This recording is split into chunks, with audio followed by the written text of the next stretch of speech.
Bonjour et bienvenue dans cette toute nouvelle vidéo dédiée au terminal en mathématiques expert. Donc la vidéo qui n'est pas vraiment un programme de terminal, pas du tout je vous assure. Mais je voulais quand même vous la faire parce que c'est dans le thème du chapitre déjà d'une. Et de deux surtout c'est en lien avec un exercice que nous traiterons un peu plus tard qui est très classique pour ce chapitre là. Ok, donc en effet on va parler de matrice nilpotente. Ok, alors vous allez me dire mais c'est quoi ce bazar? Et il n'y a pas 159 solutions. On va donc déjà définir ce que c'est.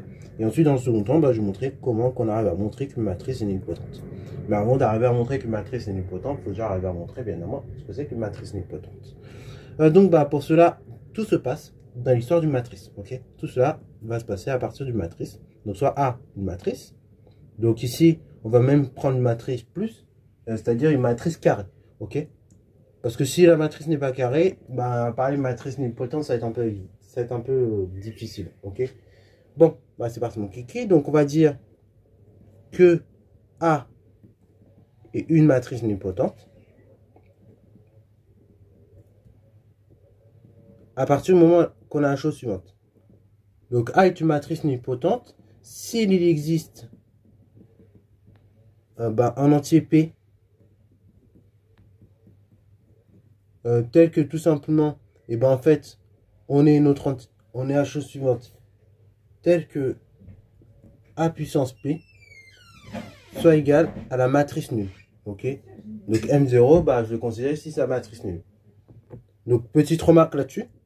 Du coup, petite remarque, ça veut dire que si j'arrive à un moment donné à trouver un entier, donc un entier P, tel que la matrice A est égale, quand je l'élève à la puissance P, c'est égal à la matrice nulle, donc M0, ou bien O0 de 0, comme ça.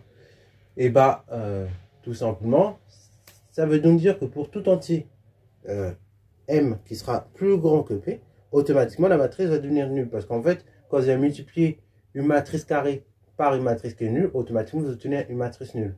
On a le même résultat par exemple pour les réels. Pour les réels, je l'ai toujours dit depuis longtemps, que quand on multiplie 0 par quelque chose, ça fait la tête à Toto. Vous avez forcément entendu ça. Et on a tout à fait le même résultat ici avec les matrices. Ok. Donc remarque, s'il existe P appartenant à N tel que de ce cas-là A puissance P c'est égal à la matrice nulle, alors pour tout M donc appartenant à l'ensemble des entiers naturels et M supérieur ou bien égal à P, alors la matrice A puissance M pardon c'est égal aussi à 0. Ok, bravo. Donc ça c'est nickel. Ça c'est nickel. Là on vient de définir ce que c'est qu'une matrice de nilpotence.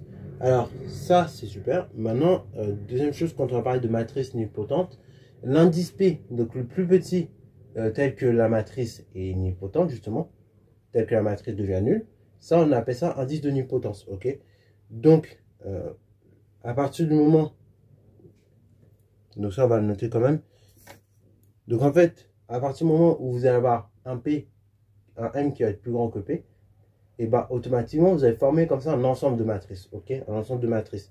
Et de cet ensemble de matrices, tel que A puissance M égale la matrice nulle, il va forcément exister un plus petit élément appelé donc indice de nilpotence. Ok, que justement on appelle P en général.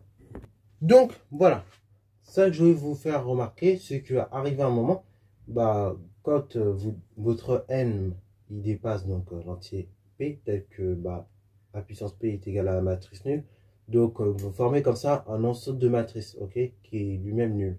Et forcément, dans cet ensemble de matrices qui est nul, vous avez forcément à un moment donné un plus petit élément, donc qui est situé en exposant. Et donc ce plus petit élément qui est en exposant tel que la matrice devient nulle, c'est ce qu'on appelle l'indice de nilpotence, ok. Voilà, donc ça c'est une première chose. Et donc cet indice de nilpotence, en général, c'est ce qu'on va être amené à trouver lorsqu'on voudra montrer qu'une matrice est nilpotence. Ok, je vais vous donner directement un exemple. Du coup, exemple de matrice qu'on va essayer de montrer qu'elle est nilpotente. Donc là, cette fois-ci, je vous prends une bonne matrice. Donc c'est la matrice N. Donc matrice N, c'est 0, 0, 1, 0, 0. Et ensuite, 1, 0. Alors là, quand je vois l'écriture de la matrice, déjà j'ai l'impression qu'à un moment donné, ça tombe vers 0. Mais c'est encore une fois qu'une impression. Donc le but, c'est d'arriver à vérifier que c'est bien le cas. Donc pour ce faire, on va calculer cette matrice. On va essayer de l'élever à la puissance 2 et ensuite l'élever à la puissance 3. Donc là, on va le faire une fois à la main. Vous allez voir, c'est très relou. Et la deuxième fois, on va aller un peu plus vite. Vous verrez pourquoi. Voilà. Même si on fait à la main, vous verrez qu'on va aller très vite la deuxième fois. Donc j'élève cette matrice à la puissance 2. Donc ça fait n fois n. Donc ça fait 0, 0, 0, 1, 0, 0, 1, 1, 0. Je recopie pareil, 0, 0, 0, 1, 0, 0, 0, 1, 1, 0. Donc je calcule rapidement la matrice n à la puissance 2. Donc là, rapidement, je vois que je vais avoir 0 pour le premier coefficient. Pour le deuxième coefficient, du coup, je vais également avoir 0. Pour le troisième coefficient, je vais également avoir 0. Pour la seconde ligne, donc là, rapidement, donc là, 1 fois 0, 0. Et après, j'ai que du 0. Donc ça fera 0. Ensuite, j'ai 0 fois 1, 0. Ensuite, j'ai que du 0. Voilà, ça finit en 0. 0 fois 1, 0. Et après, j'ai que du 0. Donc 0. Voilà. Ensuite, on continue pareil. Donc, j'ai 0 fois 1, 0. Une fois 1. Ah bah tiens, c'est dommage, ça fait 1. Et après, plus 0 fois 1, 0. Donc, ça fait 1. Ici, après, donc, j'ai 0 fois 1, 0. 0 fois 1, 0. 0 fois 1, 0. Donc là, je le mets. Et après, pour le dernier, là, j'ai du 0. Donc, ça fait 0. Donc là, c'est la matrice n et je vais au carré. Alors, pareil, si là, vous avez vu, je suis allé assez vite dans les produits. J'ai pas mis de couleur et tout. Mais si, pareil, ça vous a semblé chinois, là, tout ce que j'ai fait, n'hésitez surtout pas à aller voir la vidéo que j'ai faite sur multiplier les matrices. Ok, j'en ai fait beaucoup. Enfin, déjà, j'ai fait une vidéo qui explique bien le principe. J'en ai fait une. Après, il y en a une autre qui explique le principe, mais je vais un peu plus vite. Et après, vous allez voir au cours du chapitre, si vous déroulez toute la playlist, au fur et à mesure, on en multiplie de plus en plus des matrices. Ok, donc voilà. Si vous avez compris pour une ou deux, normalement, vous allez voir, vous laissez ingurgiter quelques jours. Parfois, vous n'allez peut-être pas à y arriver tout de suite, mais vous laissez ingurgiter plusieurs jours. Vous répétez le procédé et vous allez voir, normalement, vous allez y arriver. Avec un peu de volonté et de bonne foi, on y arrive toujours. Moi-même, vous voyez, j'ai mis du temps à y arriver. Je crois que j'ai dû mettre une semaine le temps d'y arriver correctement. Mais je suis arrivé quand même. Donc, ne vous inquiétez pas. Ça prend un peu de temps, c'est vrai, mais on s'en sort. Bon, ensuite, n puissance 3. Du coup, vous dites c'est n carré fois n. Bon, du coup, c'est 0, 0, 0, 0, 0, 0, 0, 1, 0, 0. Fois n. Donc, on a dit 0, 0, 0, 1, 0, 0, 1, 1, 0. Bon, calculons rapidement. Donc là, après un ligne, j'ai du 0, genre 0. Là, j'ai du 0, 0. Et enfin, j'ai du 0, 0. Là, pareil, pour la deuxième ligne, j'ai que du 0. Donc, à chaque fois, je vais multiplier par les colonnes, je vais avoir 0. Et enfin, par la dernière ligne, là, ça aurait pu être éventuellement problématique. En fait, j'ai tout simplement 0. J'ai donc la chose suivante. 0 fois 0. 1 fois 0, 0. Et enfin, donc, j'ai tout simplement 0 fois 1, 0. Ok. 0 fois 1, 0. Et après, j'ai encore 0. J'ai encore 0, 0. En fait, dès que je vois du 0, 0 fois quelque chose, je me dis ça fait 0. Donc, automatiquement, c'est pour ça que vous voyez, je fais vite. Là, pareil, 0 fois 1, dès que je vois 0, je sais que ça fait 0. Là, j'ai 2 0, ça fait 0. Et là, j'ai encore 2 0, ça fait 0. Tac, n puissance 3, je vois que ça fait 0. Donc là, c'est la matrice nulle. En clair, donc, on a bien n, nipotente.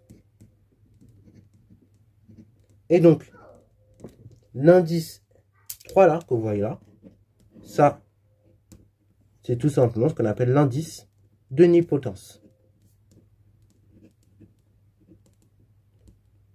Et voilà. Et donc là, ça finit le cours complet sur les matrices et donc en particulier les matrices nipotentes. Voilà. Donc là, j'espère que cette vidéo t'aura plu. Encore une fois, je vous dis, c'est une thématique qu'on aborde en prépa. Donc que ce soit ECG, en prépa MPSI, licence de maths. Donc voilà. Bon, quand j'ai MPSI, il y a d'autres. PCSI, TSI, bref, toutes les prépas scientifiques. C'est une thématique qui est bien abordée. Donc si vous maîtrisez déjà dès la terminale, ça va. Alors, par ailleurs, vous verrez que dans les exos terminales, en fait, on ne vous dit pas de manière explicite, mais à chaque fois, arrive un moment, il peut arriver dans certains exos que vous ayez à faire des matrices nulles, ok, que vous ayez à faire des matrices nulles et donc des matrices nipotentes, quand vous évaluez certaines puissances. Et donc voilà. Après, certainement, dans ce type d'exercice en terminale, souvent, on vous proposera derrière de faire une récurrence parce que souvent, la matrice en question, elle est définie à partir d'une autre matrice, ok, ou on se sert de cette matrice pour en définir une autre, ok. Donc, vous verrez, après, on peut faire des récurrences, on peut faire beaucoup de choses, ok. Je vous proposerai un petit exercice prévu à ce sujet-là, vous verrez. Voilà, donc c'est tout pour cette vidéo-là. J'espère qu'elle t'a plu. Comme d'habitude, n'hésite surtout pas à la liker, commenter et bon, c'est toi en mathématiques et en sciences.